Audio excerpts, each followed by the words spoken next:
और मंत्रिमंडल के फेरबदल के समय अब प्रधानमंत्री ने साफ कर दिया है कि चुनाव 2014 में ही होंगे, लेकिन कांग्रेस की रैली में सरकार के कामकाज की जिस तरह से तारीफ की गई है और कांग्रेस ने अपना एजेंडा सामने रखा है, उससे यही लग रहा है कि चुनाव कभी भी हो सकते हैं।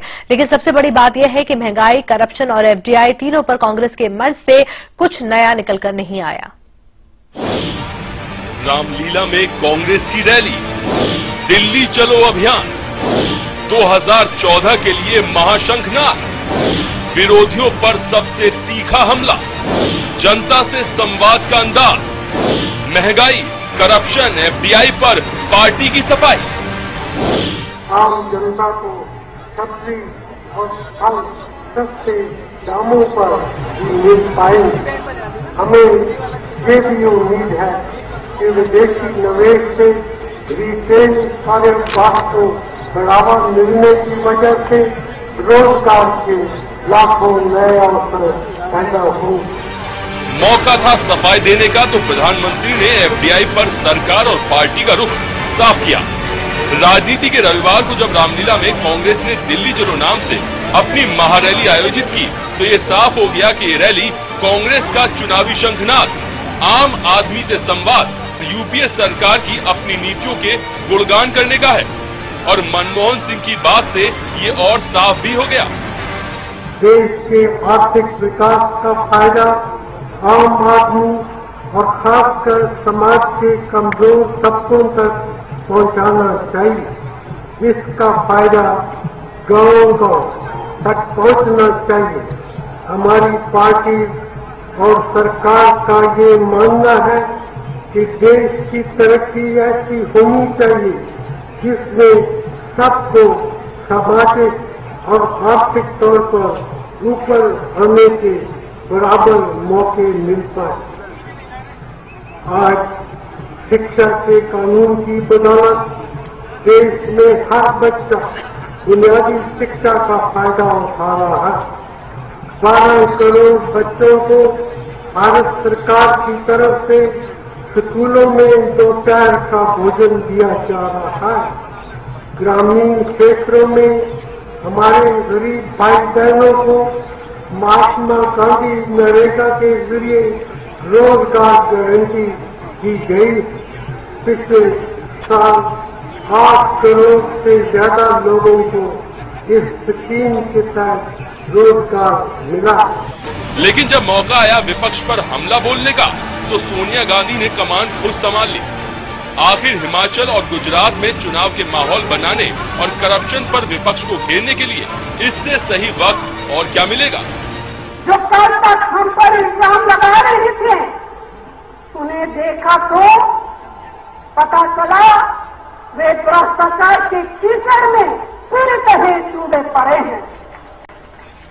कहते हैं कि जो दूसरे के लिए गड्ढा खोदता है उसके लिए कुआं तैयार रहता है। महंगाई, करप्शन और एफडीआई यूपीए 2 सरकार की दुखती रग बन गया है और विपक्ष ने इस मामले पर सरकार को पूरी तरह घेर रखा है। ऐसे में अपनी जनविरोधी छवि को सुधारने के लिए कांग्रेस ने देश के हर हिस्से से अपने कार्यकर्ताओं को दिल्ली बुलाया है, ताकि पार्टी की नीतियों और विपक्ष पर हमले की रणनीति का जो फॉर्मूला तैयार हुआ है, उसे कांग्रेस कार्यकर्ता पूरे देश में प्रचार प्रसार कर सके, क्योंकि पार्टी अगले चुनाव में अपने दम पर बहुमत का ख्वाब तो देख ही रही है। समय के लिए दिल्ली से अजीत प्रताप के साथ जितेंद्र बहादुर।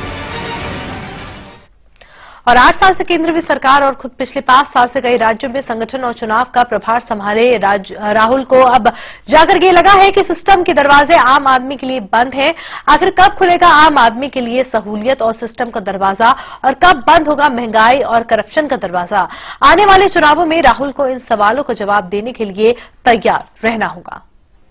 राहुल की रणभेरी, सिस्टम पर उठाया सवाल, आरटीआई पर खुद ही थपथपाली पीठ, विपक्ष पर भी बोला हमला, रैली के जरिए सरकार की तारीफ। सबसे बड़ी समस्या हमारा राजनीतिक सिस्टम है,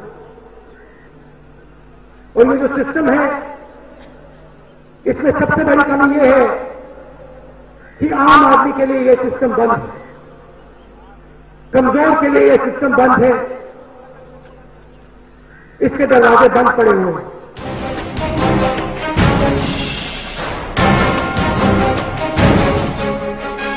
कांग्रेस की रविवार रैली के पहले मुख्य वक्ता बने कांग्रेस के युवराज और उन्होंने पहले ही आम आदमी के हक का सवाल उठा दिया। लेकिन राहुल के सवाल पर भी सवाल बनता है कि आखिर आम आदमी के लिए सिस्टम के दरवाजे बंद हैं तो उन्हीं की पार्टी की सरकार पिछले 8 साल से है, तो फिर बंद दरवाजे खोलने की पहल 2014 के चुनावों की आहट पर क्यों? एक और सवाल उठता है कि आम आदमी के हितों की चिंता पार्टी और सरकार के स्तर पर अलग अलग क्यों? रैली में राहुल आम आदमी के लिए सिस्टम के दरवाजे बंद बता रहे थे तो उधर प्रधानमंत्री 8 साल से अपनी सरकार की नीतियों से फायदा पहुंचने की बात बता रहे थे। सरकार और संगठन के बीच विरोधाभास क्यों दिख रहा है? राहुल ने हर वर्ग और हर जमात को साथ लेने और देश बदलने की भी बात की। राजनीतिक सिस्टम के अंदर नहीं आएगा जब तक हर जात का युवा, कमजोर युवा राजनीतिक सिस्टम में नहीं आएगा तब तक ये देश नहीं बदल सकता। पर इस काम में कितना वक्त और उन्हें और उनकी सरकार को चाहिए ये साफ ना हो सका।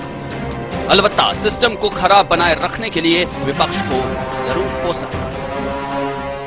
किसी एक विपक्ष के नेता ने यह बोला कि भैया यहां पे सिस्टम में खराबी है, सिस्टम को बदलना है, मुझे नहीं सुनाई दिया, एक बार नहीं सुनाई दिया। विपक्ष पर बरसते हुए राहुल कांग्रेसियों और आम आदमी को ये बताना भी नहीं भूले कि रास्ता सिर्फ कांग्रेस, मनमोहन सिंह और सोनिया ने ही दिखाया है। रास्ता दिखाने से होता है और आज अगर किसी ने रास्ता दिखाया है तो मनमोहन सिंह जी ने दिखाया है, सोनिया जी ने दिखाया है और कांग्रेस पार्टी ने दिखाया है। हाँ, विपक्ष इस पर चुटकी जरूर ले सकता है कि वो कौन सा रास्ता है, लेकिन कांग्रेस की दिल्ली रैली का एक मकसद राहुल गांधी को जिम्मेदार और बड़े नेता के रूप में पेश करने का भी है। अब वक्त ही बताएगा कि कांग्रेस का मकसद कितना हल हुआ, क्योंकि बिहार और यूपी के चुनाव में राहुल का मैजिक फेल हो गया था। अब अगले 2 साल तक लगातार उन्हें कई राज्यों में कड़ी परीक्षाओं से गुजरना है। समय के लिए दिल्ली से अजीत प्रताप, पूनम मेहता, आलोक नायक के साथ जितेंद्र बहादुर।